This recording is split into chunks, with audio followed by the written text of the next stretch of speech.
What was it in the 30s that drew an adolescent in Chicago to the writing of books?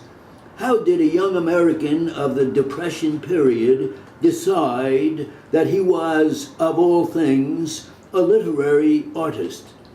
I use the pretentious term literary artist simply to emphasize the contrast between such an ambition and the external facts. A colossal industrial and business center knocked flat by unemployment, its factories and even its schools closing, decided to hold a World's Fair on the shore of Lake Michigan with towers, high rides, exhibits, Chinese rickshaws, a midget village in which there was a midget wedding every day, and other lively attractions, including whores and conmen and fan dancers. There was a bit of gaiety, there was quite a lot of amoebic dysentery. Prosperity did not come back. Several millions of dollars were invested in vain by businessmen and politicians. If they could be quixotic, there was no reason why college students shouldn't be impractical too. And what was the most impractical of choices in somber, heavy, growling, lowbrow Chicago? Why, it was to be the representative of beauty, the interpreter of the human heart, the hero of ingenuity, playfulness, personal freedom, generosity, and love. I cannot even now say that this was a bad sort of crackpot to be. The difference between that time and this is that in the 30s, crackpots were not subsidized by their families. They had to go it alone for several years, or at least until the New Deal, thanks largely to Harry Hopkins, recognized that a great government could buy the solutions of any problem and opened WPA projects in many parts of the country. I think it possible that Hopkins and Roosevelt, seeing how much trouble unhappy intellectuals had made in Russia, Germany, and Italy between 1905 and 1935, thought it a bargain to pay people $23 a week for painting post office murals and editing guide books.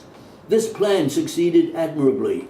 If I am not mistaken, America continued to follow the Hopkins hint in post-war Europe and perhaps in Vietnam. I know, for instance, that John Cheever has been conducting creative writing courses at Sing Sing. Writers and criminals have often found that they had much in common, and correctional officials seem to understand, thanks to the psychological courses they take in the universities, that it is excellent therapy to write books and that it may soften the hearts of criminals to record their experiences. Politicians, too, when they fall from power or retire, become writers or university professors. Thus, Hubert Humphrey and Dean Rusk became lecturers. Eugene McCarthy became a poet, and an altogether different sort of politician, Spiro Agnew, a novelist. Interviewed not long ago in the New York Times, Mr. Agnew said that, having suffered greatly, he felt the need to do something creative to recover his spirits, and was setting to work writing a novel because he was not yet strong enough to do serious mental work. But I started out to recall what it was like to set oneself up to be a writer in the Midwest during the 30s. For I thought of myself as a Midwesterner and not a Jew. I am often described as a Jewish writer, in much the same way one might be called a Samoan astronomer, or an Eskimo cellist, or a Zulu Gainsborough expert. There is some oddity about it. I am a Jew, and I have written some books.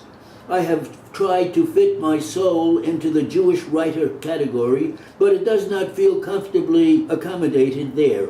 I wonder now and then whether Philip Roth and Bernard Malamud and I have not become the Hart, Schaffner, and Marx of our trade. We have made it in the field of culture as Bernard Baruch made it on a park bench, as Polly Adler made it in prostitution. as Tu-Gun Cohen, the personal bodyguard of Sun Yat-sen, made it in China. My joke is not broad enough to cover the contempt I feel for the opportunists, wise guys, and career types who impose such labels and trade upon them. In a century so disastrous to Jews, one hesitates to criticize those who believe that they are making the world safer by publicizing Jewish achievements. I myself doubt that this publicity is effective. Too fast. Too fast? 125.